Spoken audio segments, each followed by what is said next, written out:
And we're very delighted to have with us Giampiero Bugliarello, who is joining us from Delaware. Giampiero, it's good to have you here. Thank you. It's a pleasure for me too. Now, we heard some years ago, or not that long ago, your piece for cello and piano, and that's a composition that you wrote. And it has since morphed and transformed itself into a bigger piece for orchestra and piano and orchestra. Tell us a little bit about the piece as it existed for cello and piano. So the story of this piece dates back to I guess 10 years ago, Ah, if not 12. So I started composing it when I was in Italy, when I still had no idea about the fact I would have come to the United States. And it was originally composed just for piano. ah, Then I got this idea to play with this friend of mine who is a cellist, and I wrote this arrangement for these two instruments.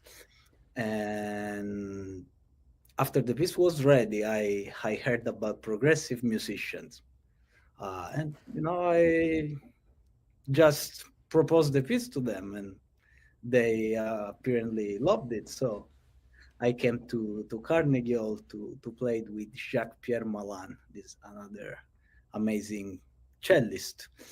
Um, yes, and after Carnegie Hall, thanks to the recording they provided, I was commissioned and now, by. but before I want to interrupt you, Okay, I heard that performance uh, at Carnegie, oh yes. and now it's coming back to me. When we were talking a minute ago, now it's coming back to me. It's an extraordinary piece. Oh, It's thank. virtuosic, and now I'm remembering it very pretty clearly. And so I didn't mean to interrupt you, but let's go you. ahead. Go ahead. So what was I saying? Yes, that after the Carnegie Hall performance, basically, I was contacted by Newark Symphony Orchestra here in Delaware Newark, because they Delaware. wanted to commission me a piece for piano and orchestra. So, I mean, I wish I had the time to write, a brand new work, but since I'm kind of busy, that would have been basically impossible. So I had the idea, you know what? I take that rondo for piano and cello and I make it big.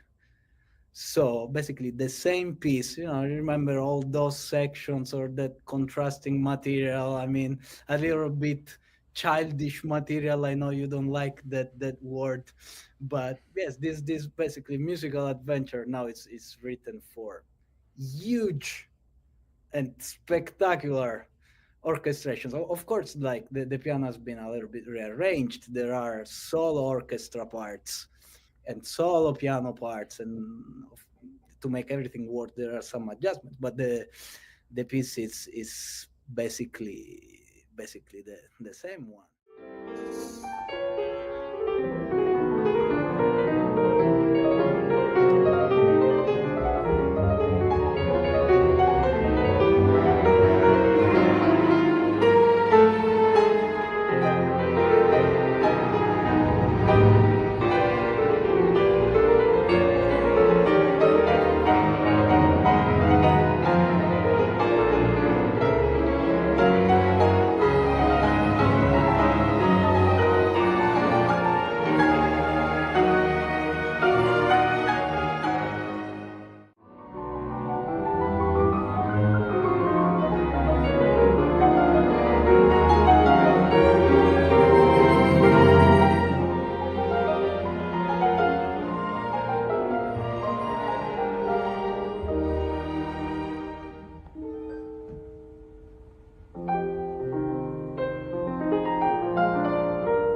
still, the good news is that after I presented this to James, now he looks is interested in recording it with Maestro Vro, with the Cicerone label. So that's honestly one of the closest to my heart projects that I do have right now. And I mean, would be amazing to record this with Manhattan Symphony Orchestra with such a conductor, So this may be the next chapter that this piece might reserve for us.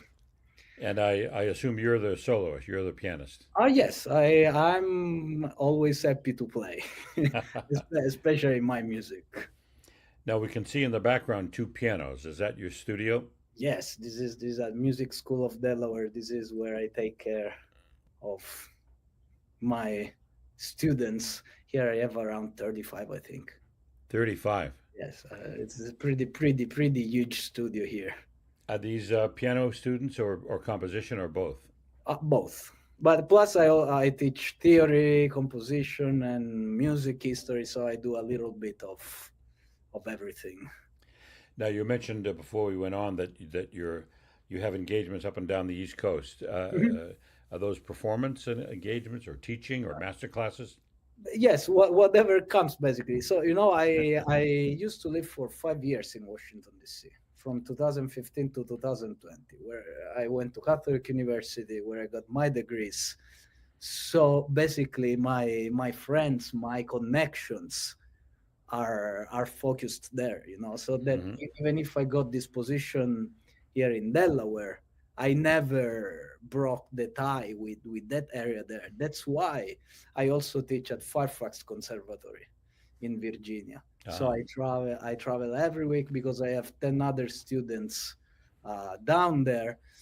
And then yes, whenever there is an occasion to perform, for example, I played in Newark, or last concert before this one, I think it was at the Art Barns in Gaithersburg. Or we perform also at our schools. Whatever it comes, we teach. We do master class. I mean, whatever teaching, whatever performing, it's everything related to piano playing, piano composing, piano teaching. I just enjoy it, whatever it is. Now, did you say that the piece that we've been talking about, the one for piano and orchestra that came from the cello sonata, was that performed recently? Did I hear you say? Last time it was performed, it was at Carnegie Hall. But I mean, has the piece with orchestra been performed yet? Yeah, yes. It was on December 8th. Oh, In Newark, Delaware. So yes, it was already performed. We just did the premiere. now you said you didn't have time to write a new piece, so you instead, but arranging a cello and piano sonata to turn it into a concerto or a piece for piano, that had to have been a very big process. Look, absolutely.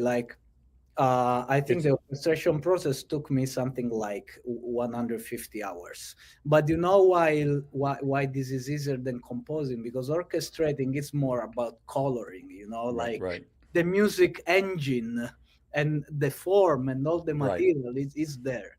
The difficult part is to, match everything and make it working. Then, it's about we give this to the flute, we give this to the oboe, or whatever. So, well, that's so wonderful. I can't wait to hear the recording. If I was still on the radio, I would invite you, and first I would ask you to play the sonata, and then we would play the concerto, and people could hear the transformation.